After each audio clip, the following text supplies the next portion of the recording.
जैसे दुनिया के बड़े बड़े नेताओं ने शुद्ध शाकाहारी भारतीय व्यंजनों का स्वाद चखा। विदेशी मेहमानों को भारतीय स्वाद हमेशा याद रहे, इसके लिए पिछले कई दिनों से तैयारी चल रही थी। और जब डिनर शुरू हुआ तो सभी मेहमान खाने के स्वाद की ही बातें करते नजर आए। मेहमानों को खास तौर पर चांदी के अर्क लगे बर्तन में डिनर परोसा गया। राष्ट्रपति द्रौपदी मुर्मू के इस डिनर प्रोग्राम में भारत के उस संकल्प की झलक भी शामिल थी जो दुनिया से भुखमरी खत्म करने की मुहिम के तौर पर शुरू हुई है।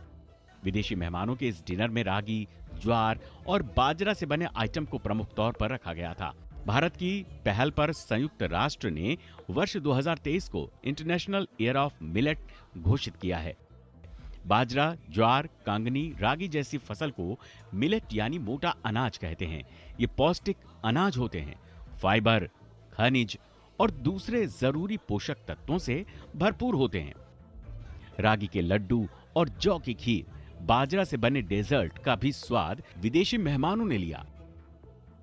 मिलेट से बने डिशेस के अलावा G20 के मेहमानों ने भारत के रीजनल टेस्ट का भी स्वाद लिया। बिहार का लिट्टी चोखा, राजस्थान का दाल बाटी चूरमा, पंजाब का दाल तड़का, जीरा पुलाव, यूपी की मसूर, ज्वार दाल तड़का, पनीर लबबदार, दक्षिण भारत का उत्तपम, इडली, मसाला डोसा, केरल के लाल चावल के साथ खास कटहल गैलेट, आंध्र प्रदेश का सब्ज कोरमा, काजू मटर मखाना, गुलगप्पा, दही भल्ला, समोसा, भेलपुरी, वड़ा पाव और चटपटी चाट का भी विदेशी मेहमानों ने स्वाद लिया।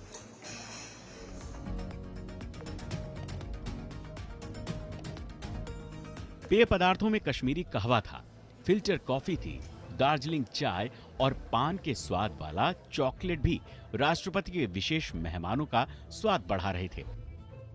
इस रात्रि भोज के लिए तैयार की गई व्यंजन सूची में ऐसे व्यंजन शामिल किए गए हैं जो भारत में मॉनसून के दौरान खाए जाते हैं।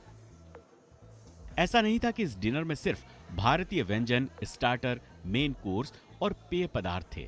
थाई और डेनमार्क के व्यंजन भी रखे गए थे। कुकम्बर, वैलीज, कैबेज और डेनमार्क की डेनिस ब्रेड रोल के साथ डेजर्ट में sizzling brownie, hazelnut, cinnamon ice cream और केक भी परोसे गए। भारत ने G20 के इस डिनर डिप्लोमेसी के जरिए दुनिया को मोटे अनाज से भुखमरी दूर करने का मंत्र भी दिया। गरीब देशों को एक अच्छा संदेश भी दिया। मोटा अनाज आज की जरूरत है। इसके जरिए गरीबी से जूझ रहे देशों की न केवल हम मदद कर सकते हैं, बल्कि पौष्टिक और स्वास्थ्य वर्धक चीजों के जरिए आने वाली पीढ़ी को एक सस्ता और सुलभ भोजन उपलब्ध करा सकते हैं।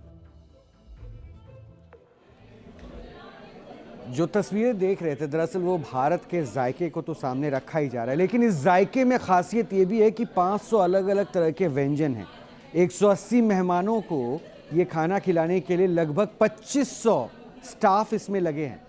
और उस स्वाद के ज़रिए, क्योंकि थोड़ी देर पहले हमने ही आपको बताया था, एक बार फिर से हम आपको दोहरा रहे हैं कि पेट के ज़रिए जो है ना दिल का रिश्ता अच्छा बनता है। और भारत तो अपने अतिथि को हमेशा भगवान मानता है।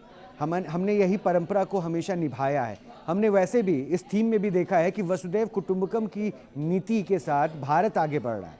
ये अलग बात है कि चीन ने इसका विरोध भी किया था, लेकिन आज जिस मंच पर भारत की समझ, भारत की सूझबूझ, भारत की सामंजस्य बैठाने की जो एक अलग तरीके के साथ दुनिया ने एक अलग तस्वीर देखी, और उस मंच पर जिस तरह से भारत के अफ्रीकन यूनियन को शामिल करने के प्रस्ताव पे, यानी वो अफ्रीकन यूनियन जिसमें 55 देश शामिल है, उस अफ्रीकन यूनियन को शामिल करने के प्रस्ताव पर जिस तरह से लोगों का मुहर लगता है, क्योंकि 3 महीने से प्रधानमंत्री इस पहल के लिए काम कर रहे थे और अब G20 एक नए प्रारूप के साथ, नए रूप के साथ सामने आएगा। और सबसे जो खास बात रही, थोड़ा सा पीछे लेकर आपको चल रहा हूं, क्योंकि बाली में जब डिक्लेरेशन हुआ था, यानी बाली में जब एक कंक्लूडिंग रिमार्क देना था, उस वक्त 2 ही पैराग्राफ पर बात हो पाई थी। और 2 पैराग्राफ पे बात इसलिए हो पाई थी क्योंकि रशिया और चीन यूक्रेन वॉर को लेकर तमाम पहलुओं पर अपने पॉइंट्स नहीं रखे थे। इसलिए भारत के सामने ये भी चुनौती थी कि आखिर डिक्लेरेशन के वक्त में